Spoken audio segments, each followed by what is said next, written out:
Words introducing the session. You read the session description, which I think says it very nicely.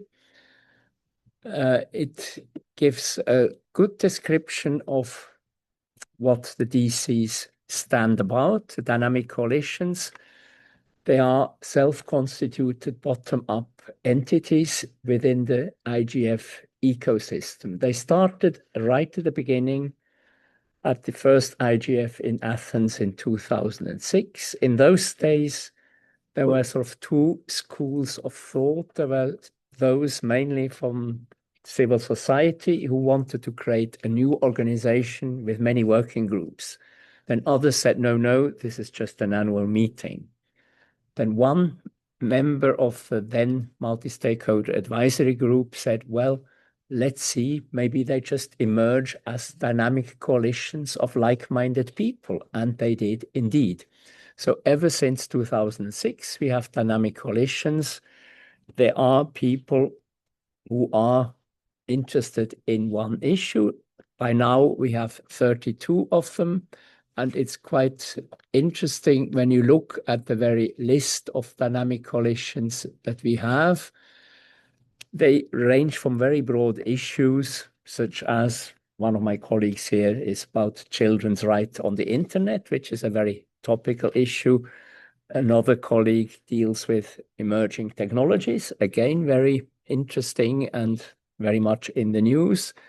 And the other colleague who helps to sort this out with the technology deals with accessibility for people with disabilities. So you see, it's a very, very broad range of issues, and the session descriptions describes them rightly as open, vital incubators of innovation, and called them engines of innovation, dialogue on community-driven research on some of the most pressing issues in internet governance, and they are tackling the most pressing challenges at the intersection of technology, security, and governance.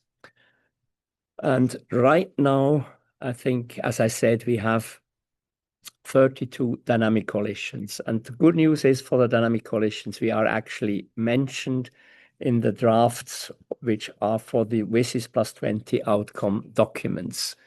The very first draft did not mention the dynamic coalitions, but now we are mentioned, and we hope it'll be then also when we actually have the final outcome document. Now, there are a few changes to the program. We have in writing, some people could not make it. Unfortunately, Vint Cerf, one of the chair of the leadership panel and one of the co-inventors of the underlying protocol of the internet, that is CPIP, could not make it. Also, Wout Denatris could not make it, but he is replaced by Mark Cavell. And in addition, we have Jutta Kroll here. She is my co-facilitator of the dynamic coalitions. And I should have started with introducing who I am. I'm Markus Kummer. I'm the other co-facilitator of the dynamic coalitions coordination group. But with that, without further ado, I would like to get the session started. And the first speaker is our co-host, Dino Dericcio, who also works for the United Nations, and he deals with emerging technologies. Please, Dino, you have the word. Thank you very much, Marcus, and pleased to be here. Apologies for, I think there is some connectivity issue. I'm not sure whether you can all see the video, but hopefully you will be able to hear the audio. So thanks, Marcus, for the introduction. My name is Dino Dell'Accio, and indeed, I am both a UN staff member. I'm the Deputy Chief Executive of the United Nations Pension Fund based in New York. I've been in the United Nations for 25 years. Most of my career was in oversight. I was the Chief of IT Auditor for many years. In 2017, I joined the UN Pension Fund first as a Chief Information Officer, CIO, and recently appointed Deputy Chief Executive Officer. In addition to that, 5-6 years ago, I joined the Internet Governance Forum because I wanted to share and collaborate some of the innovative projects that we have implemented at the UN Pension Fund. And in the spirit on the multi-stakeholder approach of the IGF, I found, I believe, the best environment to collaborate, to share, and of course, most importantly, to learn from other colleagues, because the multi-stakeholder gives us the approach and the ability to interact with other entities, whether they are member states, whether they are private sector, non-government organization, academia, technical community, and so on. So as I started to participate and collaborate in the activities of the IGF, I also started to take some more active roles. And specifically, I became the co-leader of one of the 32 dynamic coalition that Marcus alluded to, the dynamic coalition on blockchain assurance and standardization, because indeed the innovative solution that I architected at the UN Pension Fund went live in 2021 is a digital identity solution for proof of life for the 70,000 beneficiary retirees of the United Nations that reside across the globe in more than 192 countries. And this solution makes use of blockchain, biometrics, facial recognition, artificial intelligence, and geolocalization. And as a former auditor, one of the main concern that I always had was not only to use innovative technology, but also how to provide assurance to our governing bodies and to our stakeholders at large on the use, on the responsible and ethical use and secure use of these technologies. And as a complementing activity of that, I then became the co-leader of another dynamic coalition on emerging technology, because I felt that, as I alluded to before, emerging technology, of course, are not only represented by one technology, but primarily right now by a convergence of more than one technology, specifically AI, with blockchain, with also from quantum. Quantum is also now becoming and attracting a lot of attention. So again, with my background of a former auditor, I started to address the question, how can we, at the international level, we can demonstrate that indeed we are using this technology in a secure way, in a trustworthy way, in a responsible and ethical way.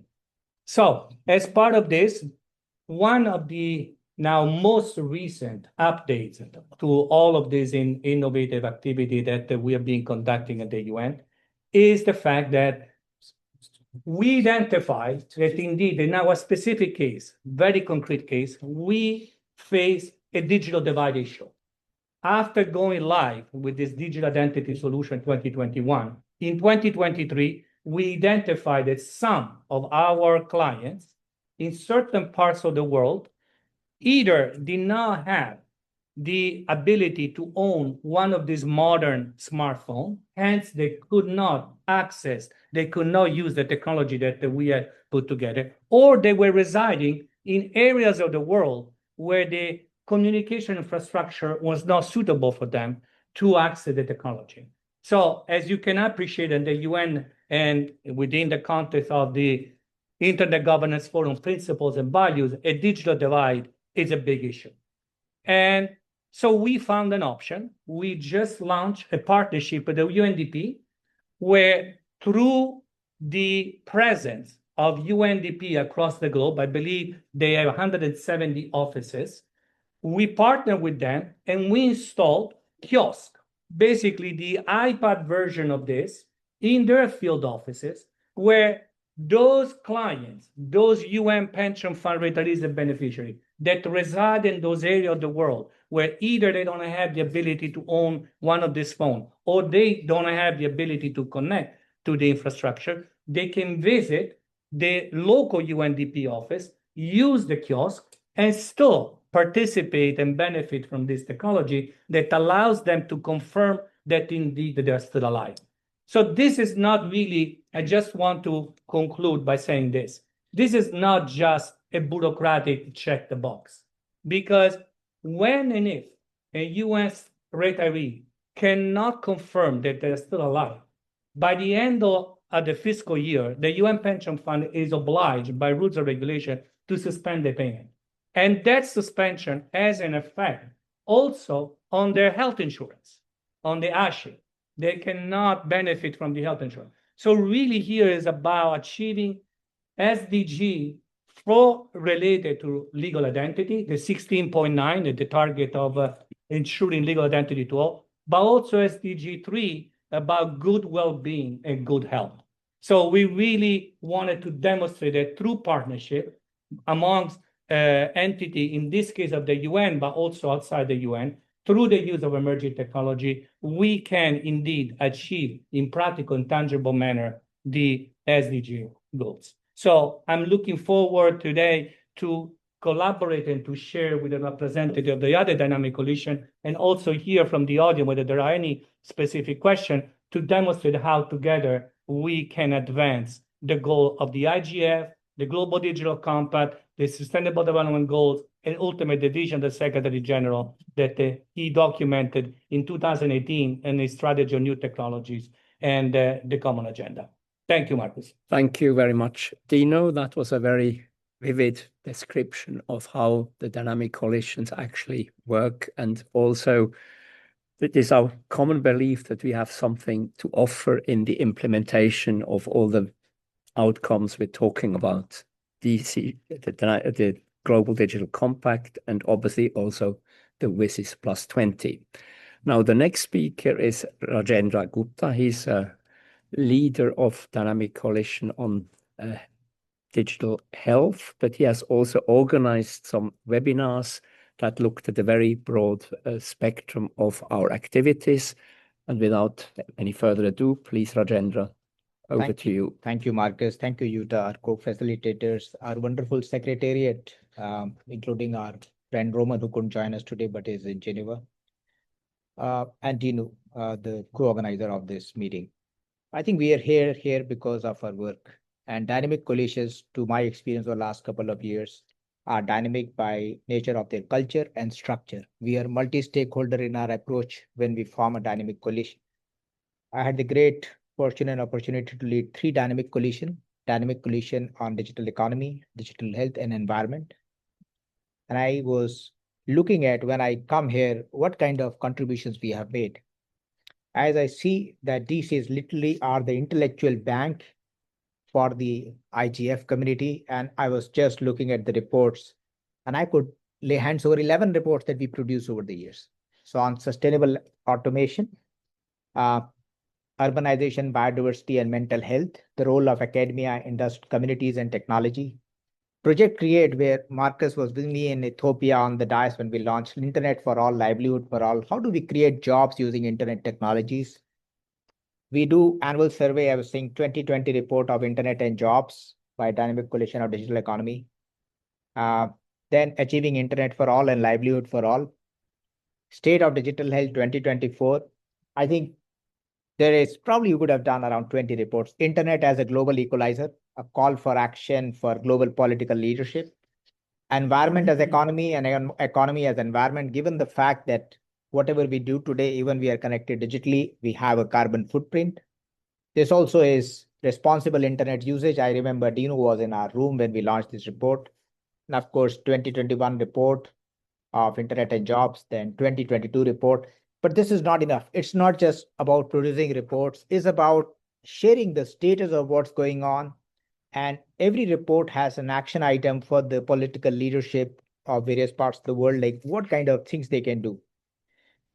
This year, I was also, given the option to lead the webinar initiative, which was a fantastic experience, and also our outreach increased. We had in some of the webinars around 200 plus people joining us.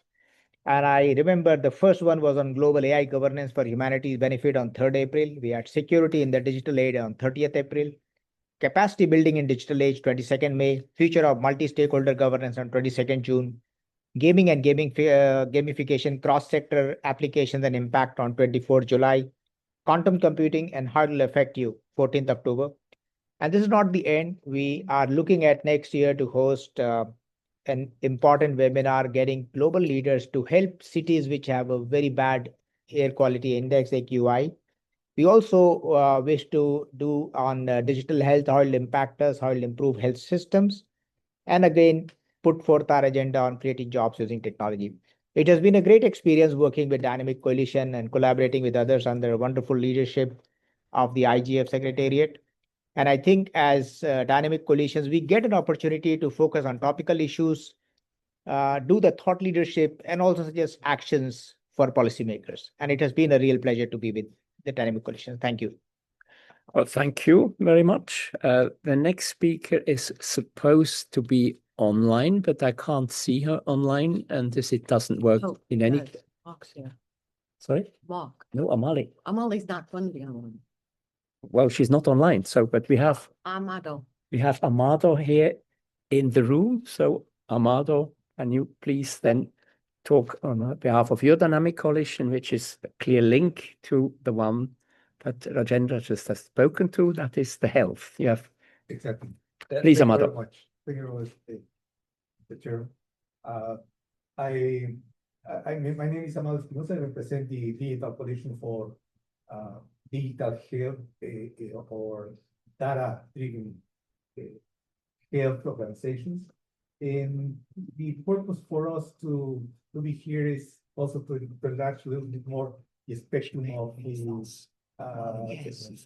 digital future that we foresee at the healthcare sector. And certainly new technologies, as Dino already mentioned, in the healthcare sector are very, very key. And IGF is concerned about how to approach the healthcare sector in order to take advantage of it. We have different collaborations with WHO and with the different partners of the healthcare organization in order to deploy the new technologies like quantum computing, for example, and how this kind of technologies can be equipped by the different research groups in which they will be certainly close related to this field.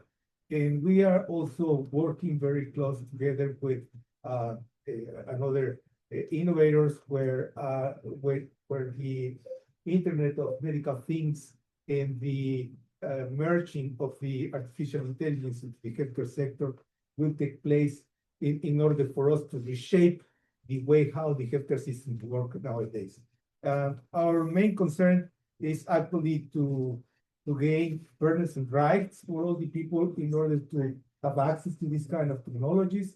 And we certainly follow up all the initiatives from the GDC and from the Millennium Goals, which we are certainly following up and looking for how to enrich the participations of the different researchers and members of the civil society who collaborate with us in this coalition. Then I invite you to learn a little bit more about how we deal with all these issues and how can we collaborate all together in order for us to build up this digital future which we are working for. Thank you very much, Mr. Chairman. Thank you. Well, thank you very much, Amado. And then we can move over then just to the next speaker, and that is Judith, please. Hi, this is Judith Hellerstein. Just checking if we could hear me. Yes. Oh, great. Okay. So my name is Judith Hellerstein, and today I was speaking as one of the two coordinators of the IGF Dynamic Coalition on Accessibility and Disability, otherwise known as DCAD. The position of DCAD is that despite these last 20 years of advocacy, the digital divide among persons with disabilities is only mentioned tangentially throughout the WSIS+20. If WSIS+20 is to actually fulfill its premise of it being a people-centered, inclusive, and development-oriented information society, disability inclusion must move from the footnotes to the main agenda. By that I mean persons with disabilities are one of the largest minorities But unfortunately, when it comes to their participation in IGF events and other internet governance discussions, their number is extremely small. What does this mean? It means that in the 20 years of IGF discussions, although every IGF has had sessions and discussions on persons with disabilities, few persons with actual lived disabilities participate in these discussions, and even fewer actually come in person. DCAT has been working to change this. Our Disability Fellows Program, made possible through our generous donations by Google and VinSurf, allow us to bring persons with disability to the IGF. We also provide them with a mentor and with leadership training and other courses on internet governance. In this way, we are providing an on-ramp to persons with disabilities to meaningfully participate in the IGF and to bring their knowledge and training back to their own communities. Our hope is that these experiences will then enable these leaders to become leaders in their own community, to join within their country's multi-stakeholder advisory groups, and also be chosen on one of any of the additional multi-sector advisory boards like the UN, the ITU, and other state-sponsored groups are setting up. It is wonderful that many of the versions of the outcome documents and resolutions and other statements are mentioning the Convention of the Rights of Persons with Disability and the desire for all things to be accessible. But we need also to ensure the implementation or requirements of accessibility standards and guidelines on the adoption and enforcement of the international accessibility standards, most notably like the World Wide Web accessibility initiatives. So I pose this other question: are we building the capacities in the right manner? Is there something else we can do? One way we can move this forward is to ensure that all the leadership groups within the internet governance space contain persons with lived disabilities.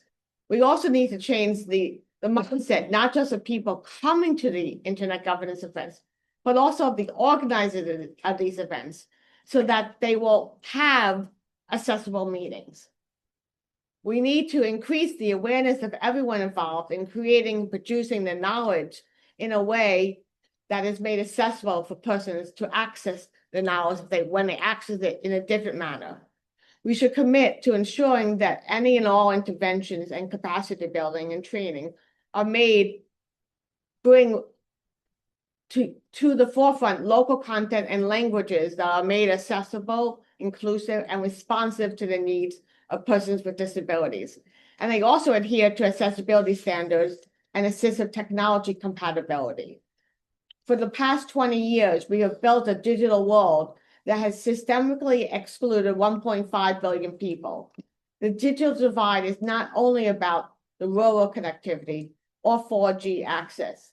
It is about the millions of uncaptioned videos, unnavigable websites, inaccessible apps, and inaccessible documents that define the online experience for users with inaccessible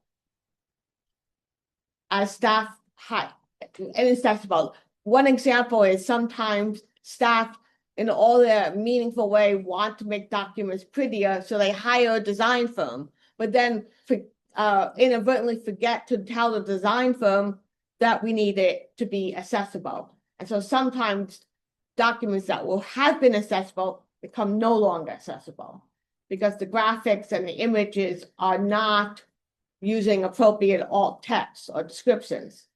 So we need to keep raising the awareness of all staff and participants at IGF events on how to create these documents, how to create accessible meetings.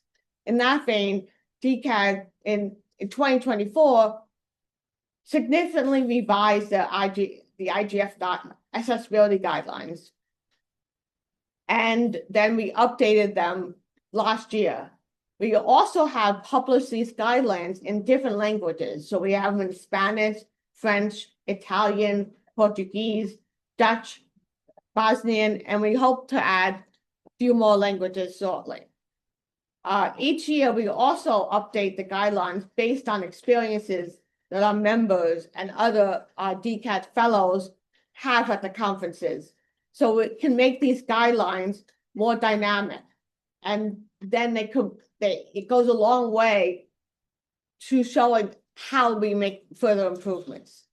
DCATs also join other intersessional groups within the IGF, such as the different policy networks, best practice forums, and the NOIs, to educate these groups and others on the importance of integrating persons with lived disabilities into leadership and ensuring that all programs are accessible and inclusive to all. However, in the end, it comes down to these questions that these knowledge producers need to ask themselves. Is the knowledge these groups imparting to the members, are they accessible for persons with disabilities or not? If the knowledge is not accessible, then why not? What can be done to change this? What are we doing to ensure that efforts are being made to co-design and co-deliver digital capacity building and leadership development programs for persons with disabilities, ensuring that their lived experience informs policymaking and also informs other areas such as AI, cybersecurity, data governance? The WSIS+20 review presents a historic opportunity to move beyond tokenism and to enshrine digital accessibility at the heart of a truly inclusive information society. Without explicit commitments and concrete actions for persons with disabilities, and without the active leadership of people with lived experience of disabilities, the vision of universal, meaningful, and affordable access cannot be realized. As one of the coordinators of the IGF DCAD, I urge all stakeholders to ensure that accessibility and the inclusion of people with disabilities are not afterthoughts, but core priorities reflected throughout the WSIS+20 outcome documents and in the future mandate of the IGF.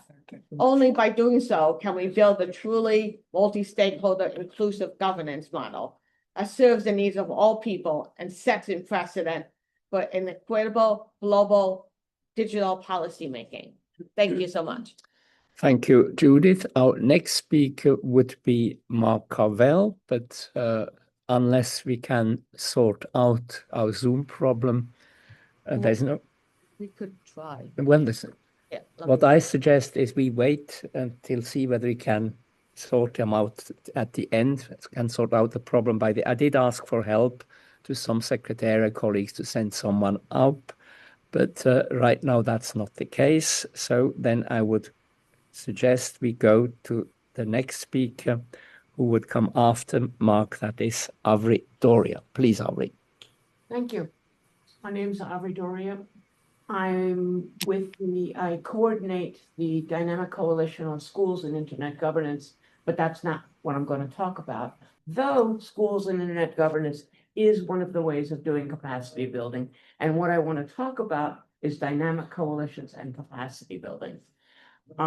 Capacity building, as we have seen in the documents, as we've seen in most every draft of an outcome document to do with governance issues, is always important. We're always looking for more capacity building, but like financing, we rarely talk about how one's going to do it. How do we build capacity building? The dynamic coalitions are indeed one of the prime examples of the way of building it. Now, capacity building isn't just about teaching, and that's, even though the schools is the thing that I focus on, dynamic coalitions go way beyond that in capacity building, in that they actually develop much of the knowledge. In other words, a lot of it starts with the development of knowledge, the booklets, the webinars, all the research that do. They basically tackle technology and tackle issues that have not been dealt with yet, that we don't quite understand. And then they look at them and say, in some dynamic coalitions, they look at it and say, how can we use this to solve our problem? In some dynamic coalitions, they say, oh, what kind of problems is this going to create for society? And how do we start thinking about that? In other ones, they're looking at what kind of opportunities does it create and how can we take advantage of them? Each one of those is an exercise in capacity building. It's building our capacity within the IGF environment as something that we've got. Something that we can then put out as outcomes, as output, and what have you. So when looking at dynamic coalitions, and we sometimes sort of see them as sort of on the side, they have been there almost as long as the IGF itself. That was one of the first parts. It was the bottom up part of the IGF. You know, the IGF was sort of happening in a sort of multi-stakeholder top-down way, and you know, was there, but there was really nothing that was building. And so the dynamic coalitions came along, they sort of worked beside, you know, the IGF and its MAG, that part of now what we call the larger environment, and they're a very important part of it. And that's one of the reasons why I'm glad that it started being included in the outcome document that we're hoping to see on WSIS+20 in terms of, you know, being mentioned. It would be nice to be mentioned. They really are the fundamental tool. And I would argue one of the few fundamental tools that we have at the moment for doing capacity building, because it covers the full range of knowledge, of skills. And, you know, when you look at dynamic coalitions and look at the two words, the coalition is the multi-stakeholder notion for it to be a dynamic coalition, but it's more than just the Tunis agenda pillars. It's people with different sets of skills. It's people from different geographies. It's people from different affinities. It brings together sort of multi-stakeholders in more aspects than just what sector do you belong to. So that's important. It's dynamic in that it's constantly looking at new knowledge, at new problem areas, at new tasks that we need to sort of put ourselves into.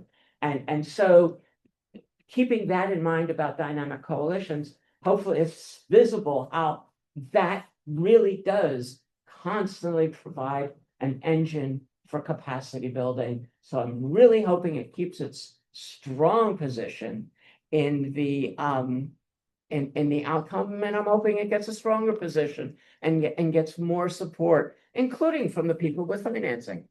I think I'll stop there. Thank you for that. I think it has not been questioned by anyone that whether the dynamic coalition should be mentioned or not. So I think we can take hope. We can hope strongly that we will be mentioned, and I think that for the dynamic coalition that will be very important. Now we have, as I said, one speaker, Mark Covell, for the Internet Standards Security and Safety Coalition. He's waiting to be given the slot on Zoom. And my name is Mark Covell. I'm a senior policy advisor with the IS3C Dynamic Coalition. IS3C denotes Internet Standards for Safety and Security. It's I'm standing in for the coordinator of the coalition, Wouter Natris. He had a conflicting commitment which he couldn't get out of, so unfortunately he's not able to join us today. My background is I go all the way back to the WSIS summit in Tunis as a member of the UK government delegation there, and I've been involved in the IGF system in various ways, mainly as the UK government representative until 2019. I'm now doing consultancy work and working with Wout on the and the colleagues in the IS3C Dynamic Coalition. So IS3C is a multi-stakeholder dynamic coalition. It brings together expert stakeholders from all regions across the world. And that's always been our ambition, to be fully diverse and geographically and gender-wise and so on, as an important characteristic of an effective dynamic coalition. the concept and action-oriented mission of this dynamic coalition was developed following research that Wout did for the IGF back in 2018 to 2019 about the gaps in the deployment of internet security standards worldwide. Why do standards emerge from the developers, the organizations developing standards? Why are they not more effectively and more rapidly deployed and implemented across the world? It's a major failure, really, this pervasive gap in implementation of standards. Why was that happening? And following that report's recommendations, the proposal was that we set up a dynamic coalition to address this problem. And over the last 5 years, since we started back in 2020, we published a series of reports about security vulnerabilities in the Internet of Things, about why there isn't more coverage of cybersecurity in tertiary educational curricula and training programs. How can procurement practice by public and private sector organizations be used as a driver for deploying internet security standards and ensuring that the fundamentals of security by design follow through into procurement decisions. So there's been a lot of work, and it's a testimony, I think, to how dynamic coalitions can be focused on producing meaningful, tangible outcomes. And in the last, we've also published a list, I should add this as well, we've also published a list of the most important cybersecurity standards, so that there is a source of data that users, purchasers of equipment, network providers and so on can go to for ensuring that, well, is this piece of equipment, is this network service fitted with particular cybersecurity standards. So we've embarked on a new phase of work in the last 12 months in the area of post-quantum cryptography, PQC. We've published another report, it was back in July, entitled Socio-Political and Technical Impacts of IoT and PQC Policies, so linking across from post-quantum cryptography through to Internet of Things. There's a particular sort of bridging ambition for that report. And that project was partnered by the coalition with AFNIC, the .fr domain name registry. And they are helping us now with the way ahead following the report, with establishing working groups. And we're also looking for funding partners so that we can undertake much more research into this area. And what is the rationale for this? Well, it kind of hits on what's happening in emerging technologies that we heard about before from previous speakers. There's a huge amount of investment going on in quantum computing research.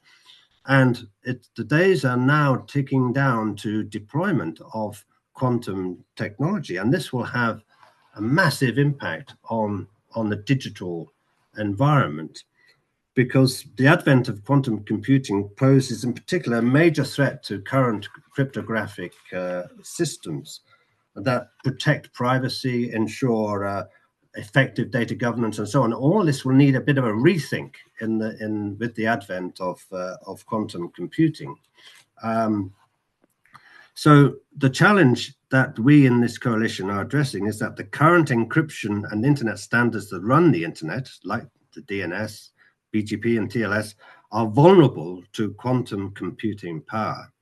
If these are broken, the internet standards are broken without quantum resistant encryption in place, the results will be devastating and potentially lead to chaos across all sectors, education, health, defense, and whatever. It's a major evolution that we're coming up to again. So the window of opportunity to prepare for this transition to post-quantum is is narrowing, and we are really seized of that urgency, and that's what we're doing in the coalition, and we will take forward following our first report earlier this year. I just want to make a final word. You know, this is WSIS+20 is a major turning point. The IGF, the continuation of the IGF. We believe that our coalition and many of the other coalitions, some of whom have spoken today, demonstrate how the IGF as a forum can focus in on particular challenges and produce valuable outcomes that can be picked up by governments, by leading actors in the internet ecosystem, the digital environment, and ordinary users, best practices. That's the essence of what a dynamic coalition that is focusing on the technical layer can help to achieve. I'll finish there. Thank you, Marcus. Thank you, Mark. And the last speaker of our inaugural round is Jutta. Jutta Kroll is my co-facilitator, and she, as I said, she deals with rights of children on the internet. Jutta, over to you. Yes, thank you so much, Marcus, for giving me the floor, and thank you also for coming to this session. When WSIS took place 20 years ago, children's rights were not in the focus of the deliberations. Fortunately, this has changed over the years, eventually resulting in the General Comment number 25 on children's rights in the digital environment, which was adopted by the UN Committee on the Rights of the Child in 2021. Attention was also shed to children by the endless engagement of the members of the Dynamic Coalition on Children's Rights, which was one of the first dynamic coalitions that was set up in Rio de Janeiro in 2007.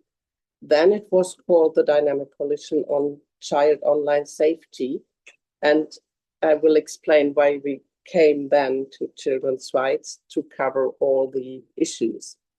Many things have changed since then.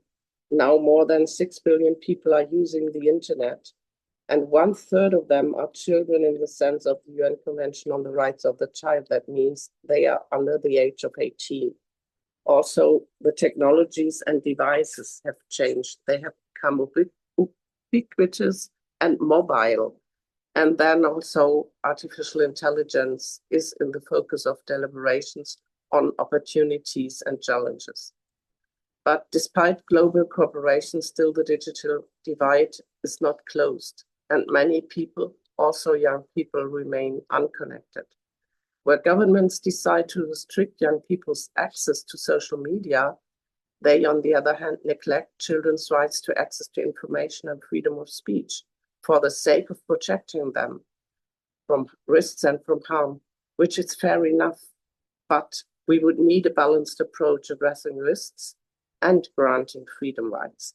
Children have the right to be heard in any process and decision that affects them. And of course, the digital environment is affecting them not only nowadays, but over the last 20 years in many, many ways.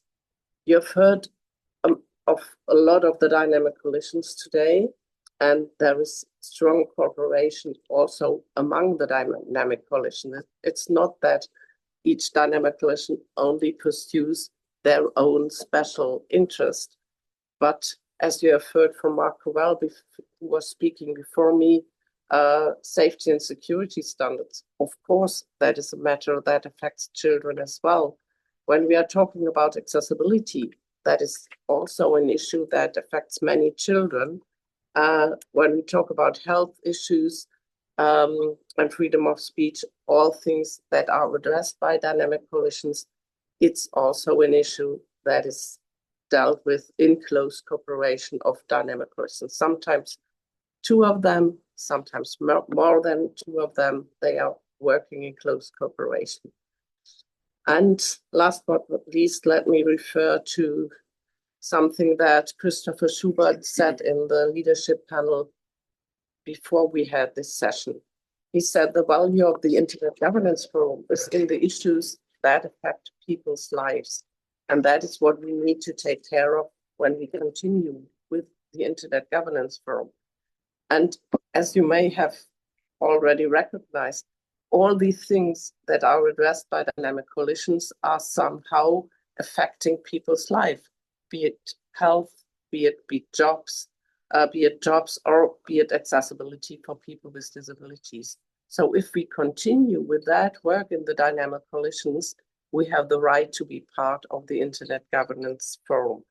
And that's for the time being. Thank you. Thank you, Jutta. And I think this first round of speakers gave you a good impression of how broad the issues are the dynamic coalitions are dealing with, but they are dealing with them deeply. They go deep into the substance of issues. And several speakers pointed out that the dynamic coalitions stand ready to be here and help with the implementation of the Global Digital Compact and of the WSIS+20 outcome. And it seems as if we are finally going online with our Zoom, and you can actually then hear our remote participants also in the room. But I would like to open the floor, and our guests who are attending this session, would you have any question or comment? And I also invite the panelists to jump up on something and jump in and ask questions or make comments to what you heard from the other panelists. But can we hear, and who is breaking the ice? Good afternoon, my name is Vinicius. I'm the Brazilian delegation here. I work for the Brazilian Internet Student Committee in Brazil. It's very nice to be with you in this room, in this place. And thanks for the presentations and all the information about the dynamic coalitions, processes, and so on. Many topics that interest us in many senses. Schools of Internet Governance, specifically, we have also ones with Internet Governance. We have intersection between well we're doing, and then government can really fine-tune its efforts better as it sees to be more inclusive. And so that's one of the things looking forward, as also as well as putting people on when they're creating panels, AI. And I know you have many champions of disability there, Judy Okai and others, but we need to start collecting the data, because if you don't have the data, how can we say how well? We just have anecdotal information. Recording stopped. Thank you, Judith. I wonder whether we should test whether our Zoom now works. It's being moved to Microsoft Teams. That's why now we have everybody on whether the Teams. remote participation works. Yeah, it does. Can we test it? Is there anyone who would like to take? Mark, you were cut short a bit. Would you like to come in? We were discussing. Yes, his hand raised. Raise his hand. Yes. Yes, thank you, Marcus. I think I'm okay on the new arrangement. If you can hear me. Yeah, we can hear you and see you. Excellent. And well, I think it's been a remarkable session. I hope the audience has appreciated the scope and the commitment and the missions of the dynamic coalitions who have spoken here today. And I just want to add that, I've seen the IGF evolve and progress over many years. As I said in my introduction earlier, I've been to almost every IGF, and I've seen the evolution from when it was first created. I wasn't actually in Athens. I was at the second one, but and then onwards as a UK participant. I was really championing this amongst governments. Governments should be there in much more committed way to engage and seek out opportunities to partner with stakeholder groupings, including dynamic coalitions, where you've got pools of incredible expertise that governments can really tap into. So I hope with the successful renewal of hopefully a permanent mandate for the IGF, which integrates the intersessional activities, including those of the dynamic coalitions, in a truly meaningful way and in a two-way way. I mean, we may, I hope, envisage a situation where there's a dialogue at the annual forum of the IGF saying this is a terrible step that's being taken, or this new technology is going to put everything up in the air. Let's form a group, a dynamic coalition, to look at this and report back to us. So you get some kind of what's the word? A kind of systemic involvement of dynamic coalitions that responds to challenges that have been identified within the dialogue of the forum in a way that says, okay, we can take this forward and report back to you. What are the facts? Collect the relevant data, do the comparative analysis, and make those policy recommendations or devise a toolkit, and then present that at the subsequent annual IGF forum. I hope the vision will evolve in that way with respect to intersessional activities, in particular the dynamic coalitions. Thank you. There's an awful squealing. I hope that's not me. No, that's me. That's Marcus. Well, good to have you on the screen now. We could see you. So finally, it works. Now we have 10 minutes left. Someone over there. Stephen Webb from the International Federation of Library Associations. Also, okay, so I'll project from the International Federation of Library Associations, also with the Dynamic Coalition on Public Access and Libraries. You sort of took my initial question, but I'm going to dig down a little bit more. And I think obviously one of the differences that's made by the declaration, if it stays as it is this more public recognition of dynamic coalitions in a document that goes beyond the IGF. I'm also conscious in a lot of what we're talking about, the dynamic coalitions are addressing topics that also go beyond the IGF. There are discussions about health outside the IGF, about children's rights outside the IGF, about libraries outside the IGF. And so I'd be interested in hearing what scope do you think there is, especially for those broader looking dynamic coalitions, to actually become a bridge to offer support in those other fora where some of these discussions are taking place, where there's actually a risk that the internet governance perspective is missing some of the time. And I was at the World Social Summit. There was one session about WSIS, but the rest of the discussion about how do we make sure the internet supports social development, there's none of the sorts of input, none of the sorts of insights that we get within the IGF setting. So is there that scope for dynamic coalitions to form that bridge, at least to be there, to be present, to help make sure all these discussions are joined up in the same way as it's supposed to happen with UNGIS, for example? That is indeed a very interesting question. One issue that might be is a kind of institutional issue, as the DCs are very informal about loose coalition.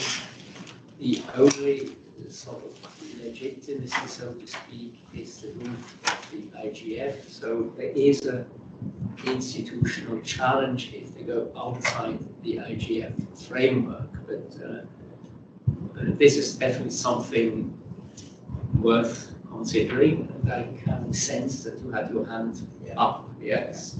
Please, Roger. So, one of the things that at least the dynamic coalition on digital economy has been doing is how do we shift from small number of large companies to large number of small companies to create jobs through internet-based technologies. We also created job maps for 2 sectors, and we are building on more. The whole idea is the internet was formed as open net for everyone, and that's the kind of DNA of internet. Our job is to see how do we create job maps that internet technologies create more jobs, and they win if we have the right approach to them. Thank you for that. And you also have something to add? Yes, I think that so sometimes in the internet governance community, you got the feeling that everything is important that we are talking about. But when you go to other contexts, to other conferences, tell them there is United Nations Internet Governance Room, many people don't know about that. So I do think the dynamic coalitions. They are based each in their topical bubble, and they bring forward the idea of internet governance also to other communities. Like, for example, we did firstly in 2024 when the first global age assurance standard summit took place in Manchester. Many of the people there hadn't heard about the Internet Governance Forum, but age assurance on the internet is a very important issue. So it went vice versa. We brought the topic to the summit, and from the summit we got many contacts to governments as well as to companies, to industry working in this area, developing age assurance technologies, bringing that knowledge back to the Internet Governance Forum. That's one way. Yes, I can. Thank you. Jutta and Mark, your hand is up. Yes, indeed. Thank you. And I mean, I just wanted to follow up that proposal that was put forward, a very valuable one, I think, by noting that Rev 2 of the outcomes document does talk about strengthening secretariat support for intersessional IGF activities. And I think if this is accepted by member states as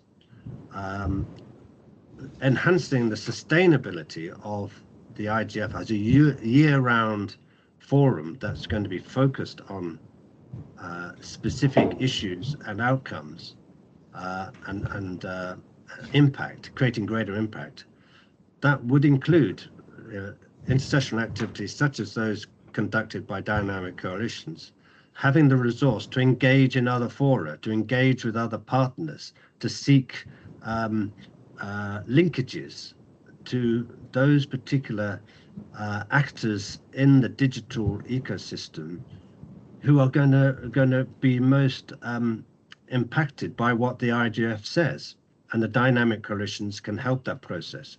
But at the moment, of course, we don't have that kind of resource. But as I say, Rev 2, I was trying to look up the paragraph number, but towards the end, in the way forward, does, I think, indicate that the whole system of the IGF could be strengthened, and that includes the intersessional activities. Thank you. Thank you. We're slowly but steadily running out of time, and I think we also lost most of our audience, but we have on site and online. And Roman has it. I can see that. Yes, Roman, you would like to say something? Hello, everyone. Am I audible? Yeah. Yes, very much so. Yeah, perfect. I'm so happy that in spite of our technical troubles, we hear and see each other well. And thanks to Mark, who did it with the two platforms, the Zoom and Teams, and still delivered the very important contribution of ISCCC. And following what Mark just said, that if the member states would approve that clause about Secretariat strength and support for the DCs, you know that we will be happy to do it, and we are doing it. And I am personally very proud of all our achievements this year. I believe that we have expanded the horizons of dynamic coalitions reach. We have set up the new interactive way of communicating with the outer world outside of the IGF ecosystem through the series of the webinars. And I'm sure that altogether we will continue doing this fantastic work in the next year. So thank you very much. Special thanks to Marcus and Jutta as our co-facilitators, to my Secretariat colleagues, and specifically Anya and Celine, who joined us now and helped to make things great again. And thanks to all of you, dear DC members. So let's keep doing the great job. Well, thank you, Roman, and we are missing you. But thanks anyway for your support throughout. And one last 30-second statement by all the panelists. Let's start. Yeah, let's strengthen the dynamic coalitions and let's address the real issues. Thank you. Very good. Dino? Just to complement what I alluded to before at the beginning. I think also one very recent initiative launched by the DC, the Dynamic Coalition on Emerging Technology, was on an initiative supporting the First Nation in the territory of Canada. We had a launch of an initiative to help them again to create a digital identity and ensure they have access to digital health. So again, another tangible demonstration of the wider, the broader scope of the Dynamic Coalition. Thank you, Dino. Aubrey?